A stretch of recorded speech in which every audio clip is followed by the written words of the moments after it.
Están todos. Mi nombre es Florencia Braga Menéndez, soy de la Alianza Argentina de Pacientes, ALAPA, y estoy con ustedes para plantearles un modelo que probablemente sea un tanto disruptivo en relación a la nueva forma de encarar algunos alcances de la palabra discapacidad.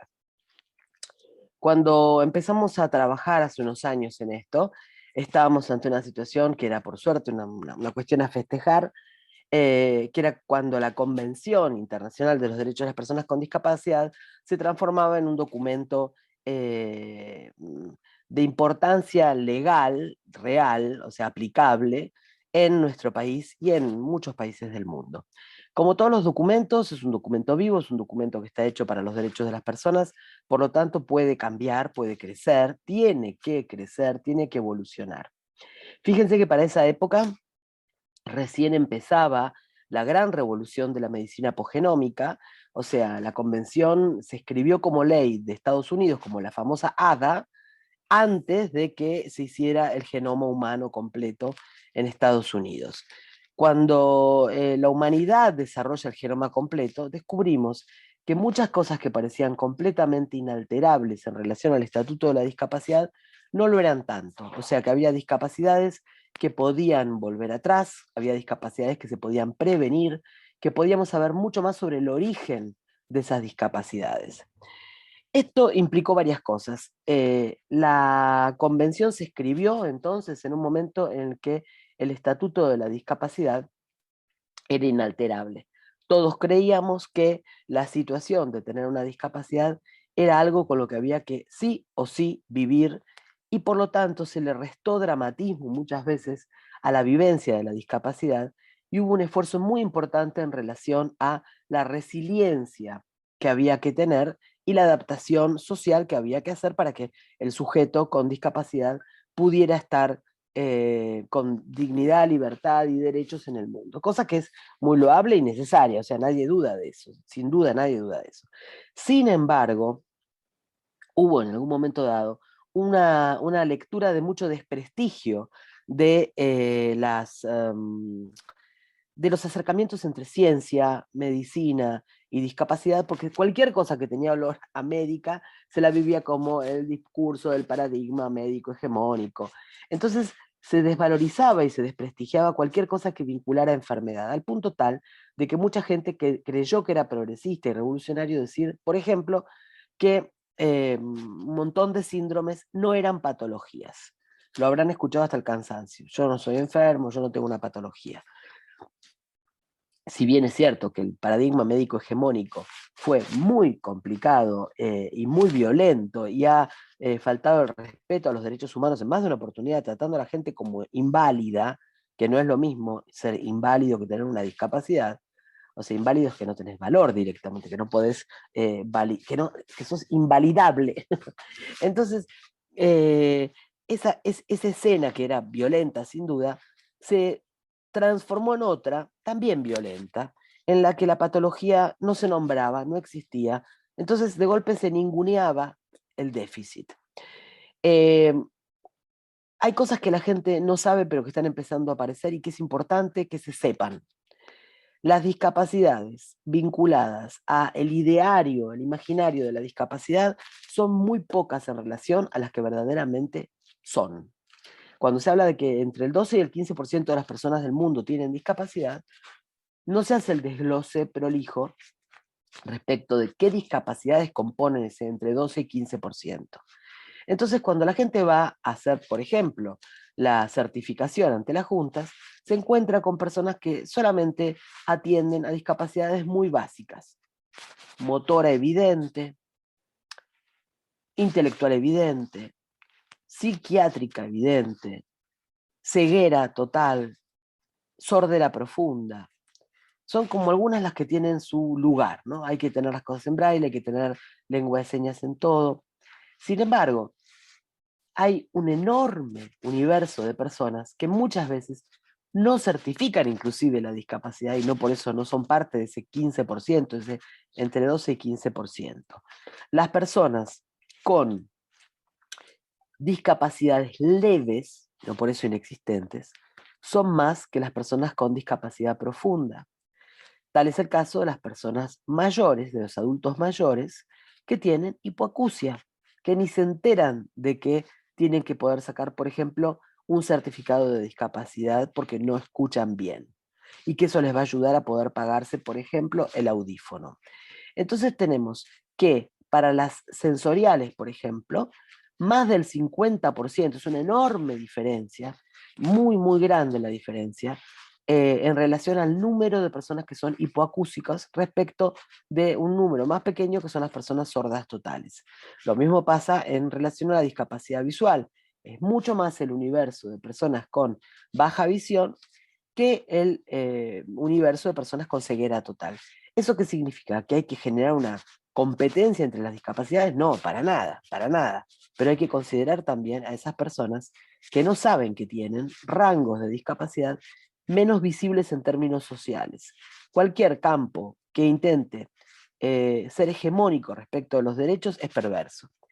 Y nosotros promovemos desde la Alianza Argentina de Pacientes, de la cual yo soy directora de proyectos, promovemos una ampliación de derechos que implique realmente que la persona que tiene una discapacidad visceral pueda ir ante la Junta y certificar sin ningún problema.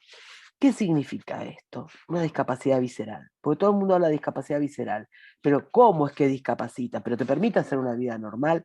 Si le preguntan a la persona si es una vida normal, probablemente esa persona diga que sí, porque con mucho esfuerzo logra ser una persona con una vida normal.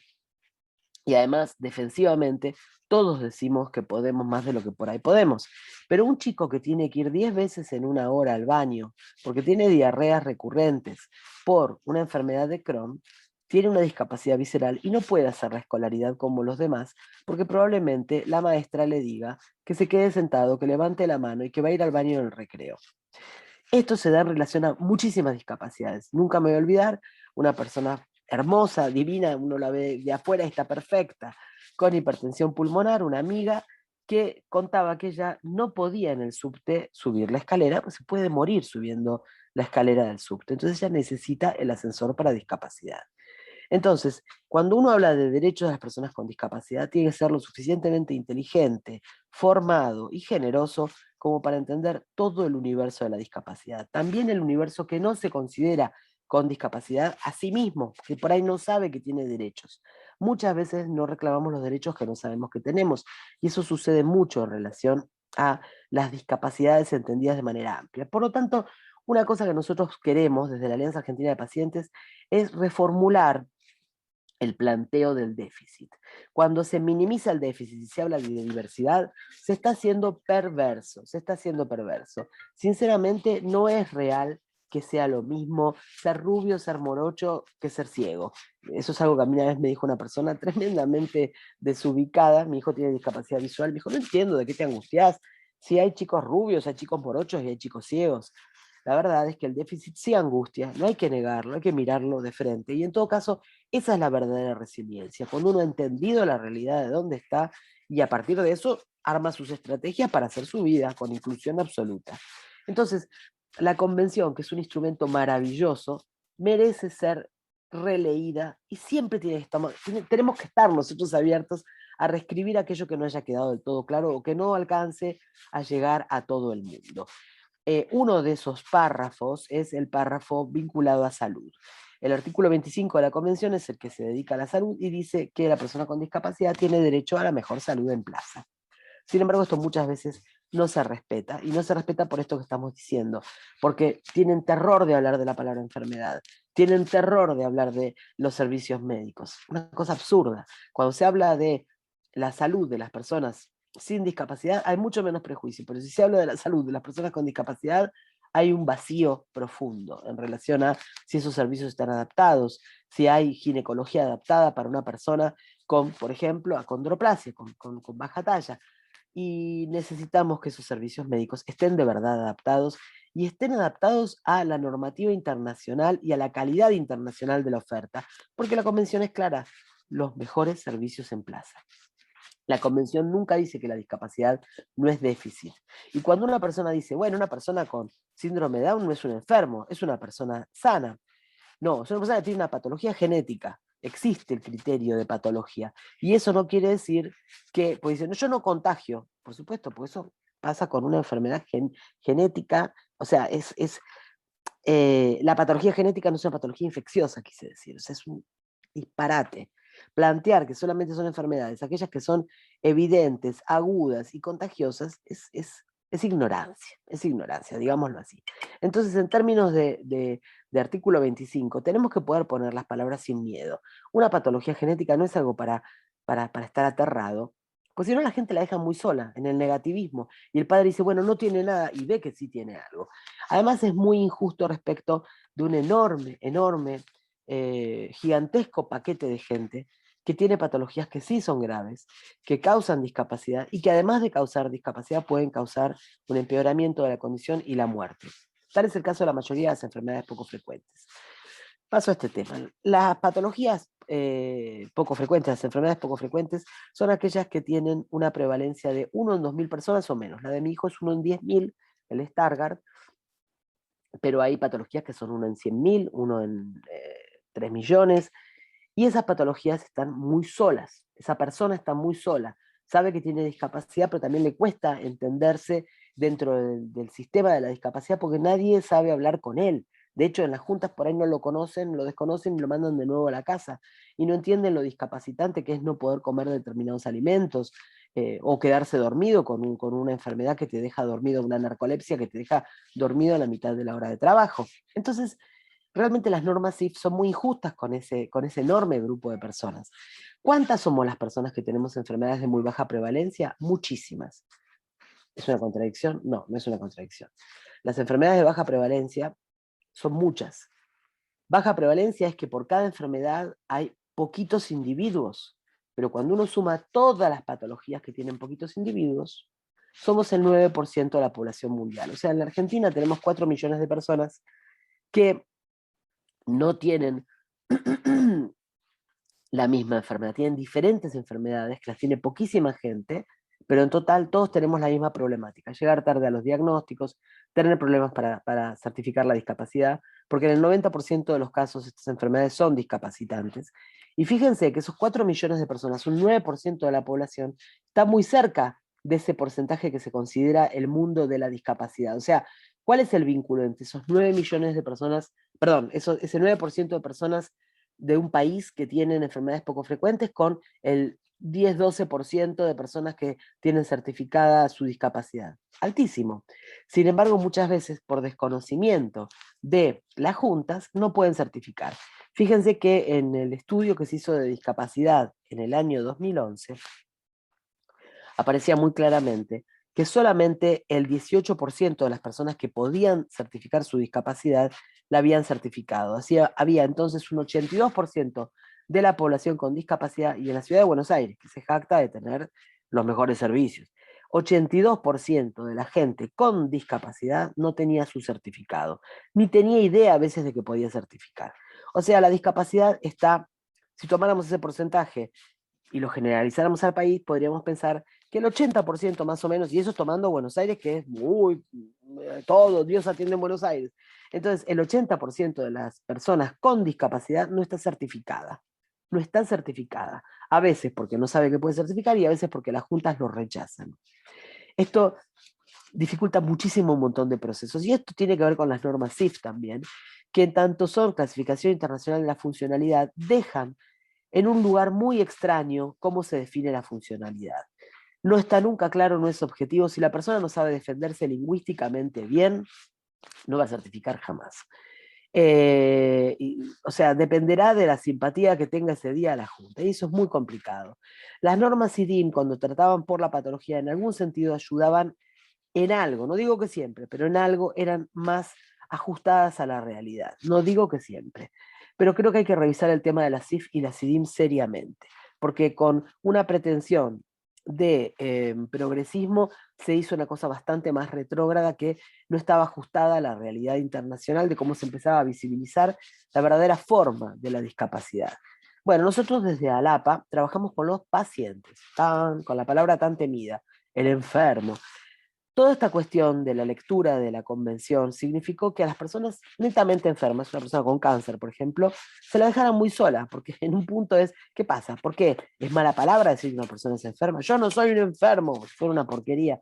Y la persona con cáncer dice, ay, sí, yo sí soy un enfermo, ¿qué hago? Bueno, nosotros trabajamos con ese lugar de contacto entre la discapacidad y el origen de la discapacidad, que es la patología de origen, el diagnóstico. ¿Por qué esto? Porque creemos que, primero, la discapacidad que se puede prevenir hay que prevenirla. La discapacidad no es diversidad en un sentido pleno. Diversidad es que una persona tiene la nariz más grande, más chica, y eso no cambia en nada su situación de salud. La discapacidad es déficit, y en tanto se pueda prevenir, que se prevenga.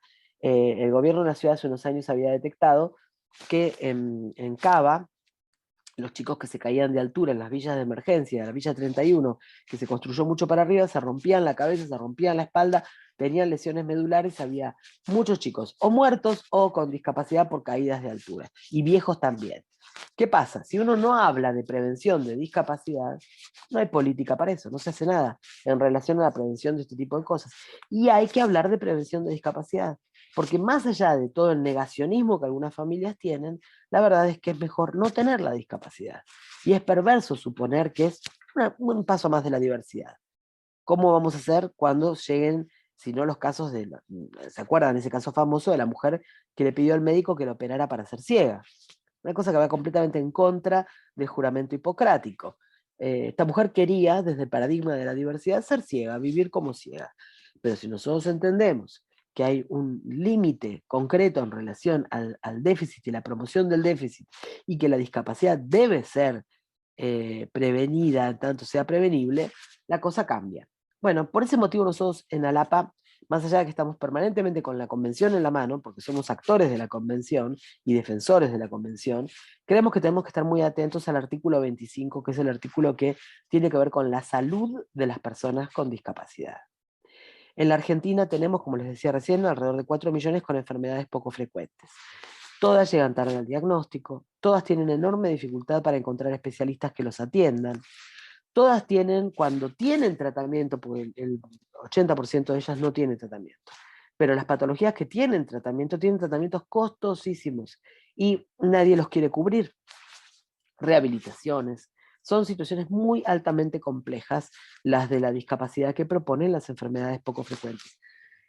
Entonces acá tenemos un modelo en el que nosotros necesitamos que los estados empiecen a hacer hablar al Ministerio de Salud, al Ministerio de Ciencia y Técnica, al Ministerio de Educación y sin duda a las agencias de discapacidad.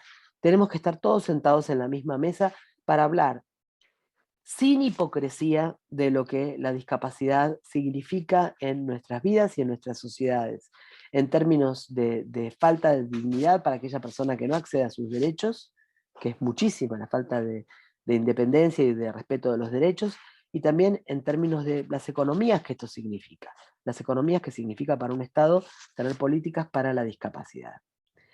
Una verdadera sociedad inclusiva tiene que tener en cuenta todos estos factores. Yo les voy a mostrar ahora qué somos en ALAPA como organización que trabaja en enfermedades poco frecuentes y también en prevalentes que producen discapacidad, porque trabajamos con, eh, con todas aquellas patologías crónicas no transmisibles. Hay algunas que pueden estar dentro de lo transmisible, pero básicamente estamos trabajando con las crónicas no transmisibles de manera amplia, porque hemos visto que todas las enfermedades, aún el cáncer, se transforman en enfermedades poco frecuentes en la medida en que se sabe un poquito más de ellas. Cuando se descubre que tal cáncer, o sea, yo tuve cáncer de mama es una enfermedad súper prevalente, pero cuando uno empieza a ver el origen de cada uno de esos cánceres de mama, y te enterás del origen porque a la medida en que avanzan las terapias, ves que hay un cáncer de mama que es por una mutación, hay otro cáncer de mama que es por otra mutación. Entonces, cuando uno empieza a segmentar y a separar ese enorme universo de diferentes tipos de cánceres de mama, descubre que cada una de ellas es por sí una enfermedad poco frecuente. Entonces, vamos en un camino en el que se va a entender cada vez más que las patologías discapacitantes y las patologías crónicas en general van en camino de transformarse en patologías poco frecuentes y por lo tanto tienen que tener algún tipo de abordaje en relación a esto. Nosotros en Argentina tenemos la ley 26689, la ley de protección integral de las personas con discapacidad, perdón, las personas con enfermedades poco frecuentes, que ahora cumple 10 años, el 29 de junio cumple 10 años de promulgada la ley, pero no ha sido nunca completamente reglamentada. Y la verdad es que vemos que nuestra ley, que es una ley amplia, si los funcionarios, los gobiernos la conocieran, no estarían haciendo ridículas leyes para cada enfermedad. La ley de fibrosis quística, la ley de... No sirven, tenemos una ley amplia que sirve para todas. Hay 8.000 enfermedades. ¿Van a ser 8.000 leyes? ¿Qué pasa con la persona que tiene una enfermedad en un país y está solito? ¿Esa persona no va a tener ley que lo cubra? Son leyes que sirven para el colectivo. Nuestra ley 26689 es mucho más útil que pensar una ley para la fibrosis quística por separado. La gente se alegra, aplaude, pero eso no sirve y no es útil al colectivo. Entonces lo que tenemos que hacer es que se cumpla la 26689. Y la 26689 sirve para hacer dialogar el mundo de la discapacidad con el mundo de la salud. Por eso es que tenemos que divulgarla y tenemos que lograr que haya políticas para las enfermedades poco frecuentes, planes nacionales para las enfermedades poco frecuentes. Voy a hacer ahora, les voy a mostrar ahora un PowerPoint de nuestro trabajo. Tengo pocos minutos más, así que lo voy a mostrar rápido. Esperen un segundito que quiero ver cuánto tiempo me queda, no quiero meter la pata. Yo sí, me va a alcanzar el tiempo para mostrarlo, así que se los voy a mostrar. Esto es ALAPA. ALAPA es la Alianza Argentina de Pacientes. Vamos a poner la presentación en ver como presentación con diapositivas. Ustedes están viendo lo que yo estoy viendo, me imagino. Voy a mirar a ver si efectivamente están viéndolo. Si no fuera así, por favor llámenme al celular y avísenme. ¿Qué es ALAPA? ALAPA es una asociación civil con personería jurídica que desde su estatuto se propone como un proyecto orgánico de cooperación de pacientes de la Argentina y de la región. Hoy ya somos mucho más, hemos transformado nuestra realidad en ULAPA, la Unión Latinoamericana de Pacientes con Enfermedades Poco Frecuentes. Se puede formar parte de ALAPA como paciente particular o como organización grande, puede ser una federación, parte de ALAPA, sí puede. Nosotros ofrecemos estar en ALAPA por el tiempo que sea necesario. En la foto vemos a un jovencito que está en nuestra oficina de ALAPA, vino desde Calafate, él tiene el Ehlers-Danlos, es una enfermedad, y está con su mamá, vino a hacerse atender. La mamá es nuestra líder, que es la señora que está con el vestido de lunarcitos, es nuestra líder de Patagonia. Ella maneja todo lo que es enfermedades poco frecuentes de Patagonia. ¿Quiénes empezamos ALAPA? Carolina Oliveto y yo. Y acá en la foto estamos en el auto, cuando todavía se podía salir, porque esto fue antes de la pandemia, haciendo trabajo de campo, recorriendo el interior. Hemos estado por Chaco haciendo trabajo de campo también. Las gorras nos las dio un paciente que dicen espartanos, porque él había puesto ese nombre a su grupo de pacientes, y atrás ven un señor sentado. Ese señor que está ahí atrás sentado es el camarógrafo, porque nosotros creemos que hay que documentar todas las prácticas. Hoy somos mucho más que nosotras dos. Somos una organización inmensa de más de 200 patologías, con representantes en todo el país y con, como les contaba, trabajo en equipo con todos los países de Latinoamérica. Lo que tenemos en ALAPA lo socializamos, lo compartimos. Esto lo recomendamos a todas las organizaciones. Nosotros compartimos la oficina, compartimos los gastos. O sea, compartir los gastos no quiere decir que ellos tengan que pagar. Nadie tiene que pagar nada. Pero ya que nosotros pagamos un diseñador, ese diseñador trabaja para todas las organizaciones de pacientes. Lo mismo las fotografías, la comunicación, todo lo compartimos. En esta foto ven a un grupo de pacientes en un curso que hemos organizado en el Hospital del Cruce para entender cosas sobre su propia patología, participando y empoderándose. ¿Cuántos grupos, áreas de interés o comisiones de trabajo tiene ALAPA? Muchísimos. No se los voy a leer ahora porque son realmente muy... Bueno, les leo algunos. El acceso a medicamentos y terapias de alto precio es muy importante. Adolescentes contra el bullying es un grupo que funciona muy bien. Asistimos a médicos e investigadores en proyectos científicos. Manejamos asuntos gubernamentales, biobancos, cooperación con el INTI para ayudas técnicas, discapacidad y derechos. Tenemos un centro de salud mental de ALAPA que está funcionando, que es gratuito. Manejamos ahí duelo, manejo del dolor psicosocial, es un grupo de psicoanalistas muy, pero muy serios, realmente una cosa que nos tiene orgullosísimos, que lidera absolutamente Carolina Oliveto, psicóloga genial. Hay permanente formación de líderes de pacientes, pacientes migrantes.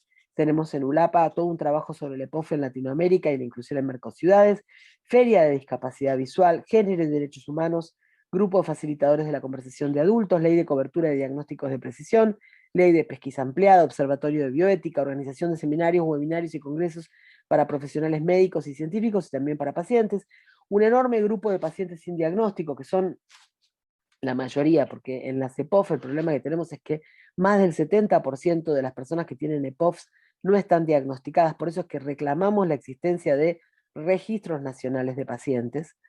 Hay un plan de promoción de la jerarquización profesional de la enfermería universitaria, este está medio flojo, no pasa demasiado. Red Regional de Cooperación Pediátrica, Salud Bucal, Seguridad del Paciente, Biológicos y Bioequivalencias, Vida Independiente y Videodocumentación del Trabajo de Campo. Estas son las comisiones de trabajo. La discapacidad y la salud siempre tienen que estar de la mano, ese es nuestro concepto. O sea, trabajamos por el cumplimiento de la Convención Internacional en procura de inclusión educativa, laboral y social, y organizamos encuentros regionales de discapacidad y salud. Hemos tenido uno maravilloso de Patagonia, y el año pasado cooperamos con la Andis, en el que se hizo del litoral, que fue una maravilla. En la foto está nuestra querida amiga Patricia Morla, directora de inclusión de Mercociudades en el Mercosur. En Alapa tenemos gente que hace voluntariado y gente que es personal rentado. Somos poquitos los rentados, pero trabajamos muchísimo y ayuda muchísimo el trabajo de voluntarios. Acá en la foto estamos haciendo una charla en la Universidad de Quilmes, en el encuentro de soberanía sanitaria, el encuentro nacional. Hoy son miembros de Alapa muchas organizaciones. Estos logos se quedan muy cortitos porque en realidad somos, diría que 4 veces esa cantidad de logos, pero pusimos algunos nomás. Por ejemplo, acá la Alianza Federal es una alianza gigantesca porque es una federación de organizaciones de artritis. Vamos sumando de acuerdo a la magnitud, a todos por igual, porque, a ver, ¿qué quise decir con de acuerdo a la magnitud? El tema es que es una alianza de patologías y no de organizaciones. La organización puede ser chiquita o grande, me equivoqué al decir de acuerdo, quise decir al revés. Independientemente del tamaño de la organización, todos tienen un lugar igual dentro de la organización. Las patologías que representamos son mucho más que los logos que ven, porque muchas no tienen organización. Tenemos 5 programas permanentes. El primero es el programa permanente de atención de casos particulares y urgencias médicas. Esta es la oficina de ALAPA, hay un grupo de pacientes trabajando. Nosotros atendemos el teléfono a las 24 horas, recibiendo casos complejos que a veces requieren de ateneos o segundas opiniones. Trabajamos en equipo para resolver y acompañar la dificultad de la población vulnerable que nos contacta. Por supuesto, cuando el Estado entienda la importancia de tener políticas para nuestra área, nuestro universo de pertenencia, claramente vamos a ser menos necesarios y deseamos que así sea. Pero por ahora somos realmente imprescindibles y esperamos que cuando eso suceda, cuando el Estado se ocupe de nuestro sector, vamos a poder ocuparnos de un montón de cosas más, porque la verdad es que los pacientes somos imprescindibles, somos la pata que hace falta sentar en todas las mesas. Las personas con discapacidad y los pacientes tenemos que estar en las mesas decisoras. El segundo programa permanente es el de atención, contención y seguimiento psicológico familiar, que hoy es parte de este enorme desarrollo que les contábamos del Centro de Salud Mental, que tiene una orientación netamente psicoanalítica. El tercer programa es el programa permanente de formación de pacientes en la patología que padece su familia. Acá, en el cruce, una charla sobre amiloidosis hereditaria, enfermedad que en el Chaco hay y mucho. Los pacientes fueron al hospital a tomar el curso con los médicos tratantes. El cuarto programa permanente es el de capacitación médica en patologías de baja frecuencia, o sea, poco estudiadas, que se conocen poco, que es un programa de capacitación, pero no para pacientes, sino para científicos, para médicos. Este es el doctor Marcelo Kaufman, un especialista en genómica molecular, la doctora Florencia Piñatara, investigadora del CONICET, Lucía Espeche, genetista. Bueno, dan cursos especiales para médicos e investigadores. El quinto programa es el de capacitación de líderes de pacientes, no pacientes para que entiendan su propia patología, sino líderes de pacientes para que puedan defender sus derechos. Los diseñamos a los cursos de acuerdo a las necesidades de cada grupo. En este grupo es un grupo de personas con acondroplasia, con baja talla, que están tomando un curso de oratoria y liderazgo, porque suele suceder que las personas con baja talla son bastante tímidas para manejarse socialmente, a menos que estén hablando, o sea, cuando hablan en serio, cuando están hablando en el carácter de personaje o del espectáculo, como muchas veces en la gente con enanismo, hablar, hacen más una figura sobreactuada, pero hablando seriamente hay una cosa de mucha timidez. Tenemos cursos de oratoria y liderazgo, introducción a la genética humana, de bioética, de inglés, de historia de la medicina y de política sanitaria. Como extensión de ese programa de capacitación de líderes, promovemos y becamos estudiantes de las carreras de abogacía, ciencias políticas, licenciatura en trabajo social y una diplomatura universitaria específica en bioética latinoamericana. Hemos hecho convenios con la Universidad Kennedy, con la Universidad Nacional de Avellaneda, y ahora también estamos haciendo una cosa muy linda para armar becas con la gente de la UBA, de la Universidad de Buenos Aires, de la Facultad de Ciencias Exactas y Naturales, un convenio de becas para los estudiantes de último año que están haciendo investigación sobre estas patologías. Este es un proyecto que nos encantó, la colonia de vacaciones educativa en salud familiar. Hemos tenido unos chicos del Chaco que vinieron a esta preciosa colonia de vacaciones en Córdoba. Llevamos 60 chicos de familias con unas enfermedades, con una enfermedad particular muy complicada, y estuvimos trabajando con profesora de educación física, psicóloga, médica, mamás, en una preciosa experiencia de aprendizaje. Traccionamos muchísimo políticamente con los gobiernos. En la foto estamos con el ministro Daniel Goyán, discutiendo justamente el acceso a los derechos de los pacientes, y tenemos una asamblea abierta latinoamericana de líderes de pacientes y un observatorio latinoamericano de bioética y derechos de los pacientes para impactar en la región, porque las cosas políticamente se consiguen en la región y no se puede trabajar para un pequeño lugarcito nada más. La pelea por los derechos se da con alegría, así que hacemos todos los materiales nosotros, hacemos pancartas, coreografías, músicas, trabajamos muchísimo creativamente en nuestras producciones, y acá tenemos en el video links a nuestros materiales, nuestras canciones, las pueden ver. Este año hubo una preciosa realización coral que hicimos con la pandemia, cada cual desde su casa cantó y grabó, y armamos una compaginación con un tema precioso de Nahuel Penisi, por ahí vieron el video Avanzar, fue una maravilla, un éxito que se pasó por todas partes.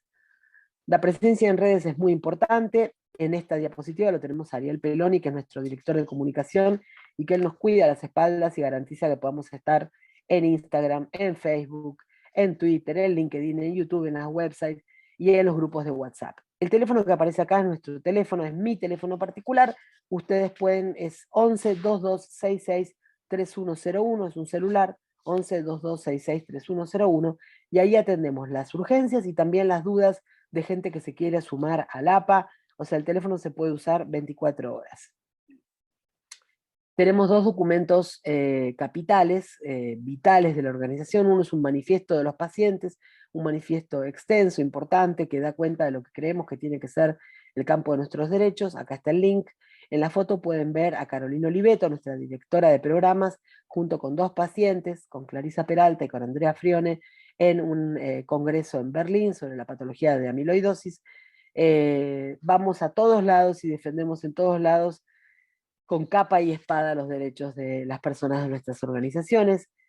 Acá estamos haciendo las pancartas, en el taller de pancartas, y el documento del que tienen el link ustedes acá abajo es nuestro segundo documento vital, que es humanizar la atención médica, una cosa muy importante porque los médicos realmente a veces se olvidan del juramento hipocrático, y la formación universitaria se olvida de generar un espacio importante para la formación en empatía. Sentimos que no en todos lados es igual, hay países donde se le da mucha más bolilla a la formación en empatía médica.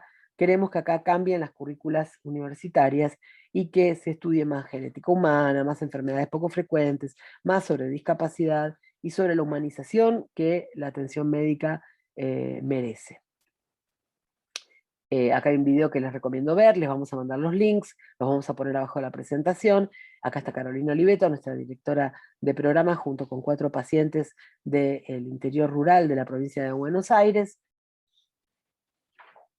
Y todo lo que nosotros hacemos está dirigido a ayudar a los equipos de médicos e investigadores que trabajan para la salud de la gente. Lo que ven acá en la foto es una foto de un diario, de una nota que se le hizo al equipo que por primera vez investigó las cepas de coronavirus en la Argentina, que es el equipo de la doctora Mariana Viegas, del Hospital Gutiérrez. Nosotros ahí conseguimos articular una donación particular para que pudieran tener el dinero para hacer esa investigación. Somos parte de muchas organizaciones, de ALIVER, la Alianza Iberoamericana de Enfermedades Raras, de Share for Rare, de Mercociudades, de la Alianza Latina, de Rare Disease International, de Eurordis, que es la Oficina de Enfermedades Raras de Europa, de ULAPA, que es la recientemente creada Unión Latinoamericana de Pacientes con Enfermedades Raras. También estamos en la Organización de Discapacidad Latinoamericana, entendida como el Comité Permanente de la Inclusión Crítica, que se inició en Chile y es fantástico, y ahora en la Unión Internacional de Personas Sin Diagnóstico, la UNDI. No paramos de articular porque creemos que hay que trabajar en redes y que el asociativismo es fundamental. Hay que asociarse a otros. Las organizaciones de discapacidad y las organizaciones de pacientes y las organizaciones en general tienen que aprender a escalar en ese posicionamiento que es asociarse. Estos somos nosotros en el Día de las Enfermedades Poco Frecuentes, el 29 de febrero, perdón, 28 de febrero, porque como es el 29 de febrero, pero en realidad hemos fijado que sea el último día de febrero de cada año, porque justamente ese es el chiste de ser raros, que con los años bisiestos no existimos de manera esperable. El último día de febrero de cada año es nuestro día. Y nosotros festejamos en la Universidad de Buenos Aires, en la Facultad de Medicina, que nos invitaron a hacer un enorme, casi un carnaval armamos en la facultad